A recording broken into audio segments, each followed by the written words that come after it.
زندگی دینے والے مولا غریبی نہ دے، موت دے دے مگر بدنصیبی نہ دے۔ بھائی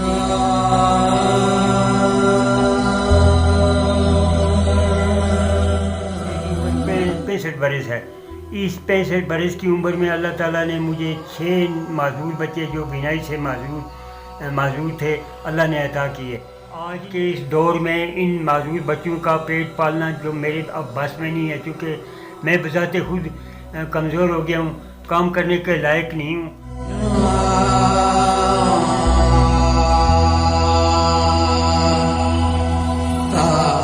یہی گزارش کی ہے وزیر اعظم آزاد کشمیر راجہ فاروق حیدر سے، وزیر اعظم پاکستان جناب عمران خان صاحب سے، کہ میرے ساتھ تعاون کیا جائے تاکہ یہ میرے دنیا سے چلے جانے کے بعد بھی اپنا پیٹ پال سکے۔ کہیں ایسا نہ ہو کہ میرے جانے کے بعد یہ بھوک کی وجہ سے مر جائیں۔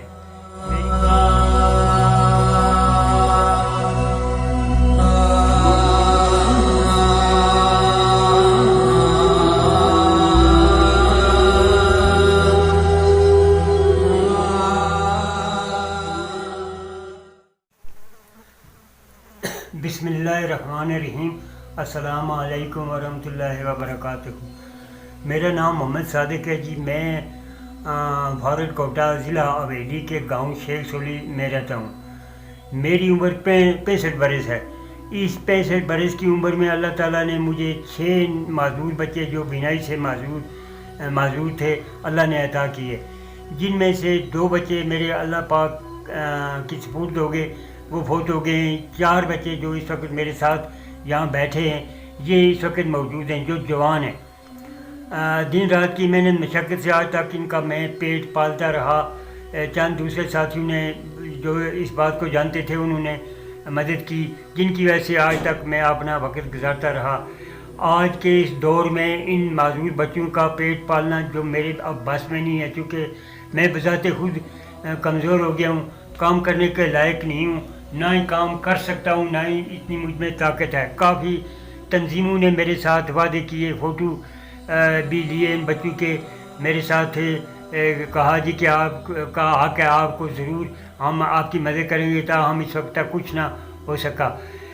میری پہلے بھی 1-2 ویڈیو جو نشر کی گئی ہیں ان میں بھی میں نے یہی گزارش کی ہے وزیر اعظم آزاد کشمیر راجہ فاروق حیدر سے، وزیر اعظم پاکستان جناب عمران خان صاحب سے، کہ میرے ساتھ تعاون کیا جائے، بلکہ ان میرے معذور 4 بچوں کا ماہانہ وظیفہ لگایا جائے تاکہ یہ میرے دنیا سے چلے جانے کے بعد بھی اپنا پیٹ پال سکے۔ کہیں ایسا نہ ہو کہ میرے جانے کے بعد یہ بھوک کی وجہ سے مر جائیں۔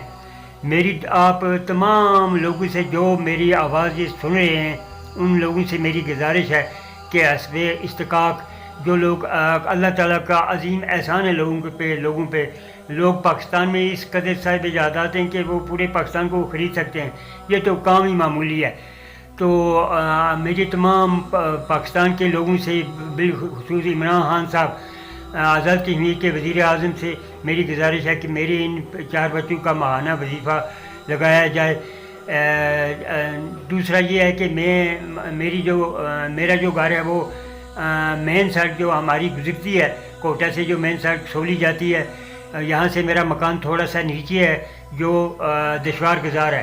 ان کو آپ اگر یہ بیمار ہو جائیں، جو آپ کے سامنے ادھر بیٹھے ہوئے ہیں، میں اٹھا نہیں سکتا، نہ کوئی دوسرا اٹھا کے مین سڑک پہ لے آ سکتا ہے، لہذا میری یہ بھی گزارش ہے حکومت پاکستان سے، وزیر اعظم آزاد کشمیر راجہ فاروق حیدر صاحب سے، کہ وہ میری سڑک کا بھی جو کچھ فرلانگ پر مشتمل ہے تو اس سڑک کا بھی کچھ نہ کچھ میرے لیے کرے، تاکہ کہیں ایسا نہ ہو یہ میرے بچے بیمار پڑے رہیں، کوئی اٹھا کر مین سڑک نہ لے جائے۔ میری اللہ تعالیٰ سے دعا ہے کہ اللہ تعالیٰ یہ جو وبا ہمارے پاکستان میں کرونا وائرس کی شکل میں پھیل چکی ہے، اللہ تعالیٰ اس کرونا وائرس کو جلد از جلد وطن عزیز پاکستان سے جلد از جلد ختم کرے، اور آزاد کشمیر سے بھی اللہ تعالیٰ اس وبا کو دور کر دے۔ میں پھر تمام پاکستان کے امیر ترین لوگوں سے آزاد کشمیر کے بالخصوص میرپور، پاکستان، لاہور، تمام لوگوں سے میری گزارش ہے کہ میری اس مشکل میں اپنی آسانی کا حصہ ڈال کر میری مدد کرے، تاکہ آئندہ جو میرے بقایا دن ہیں، جو میری موجودگی میں میرے دن ہیں وہ بھی اچھے گزر جائیں اور بعد میں بھی ان کو کام آتا رہے۔ تو سب سے ضروری گزارش یہ ہے کہ ان کا ماہانہ وظیفہ لگایا جائے تاکہ میرے دنیا سے چلے جانے کے بعد بھی ان کا بسر و اوقات ہوتا رہے۔ اللہ تعالیٰ سے دعا ہے کہ اللہ تعالیٰ دینے والوں کا اور میری مدد کرنے والوں کا اللہ تعالیٰ دین دنیا میں بھلائی کر دے اور آخرت میں آسانی کر دے۔ زندگی دینے والے مولا غریبی نہ دے، موت دے دے مگر بدنصیبی نہ دے۔ بھائی یہی گزارش ہے اہل وطن سے کہ میرا تعاون کیا جائے۔ السلام علیکم۔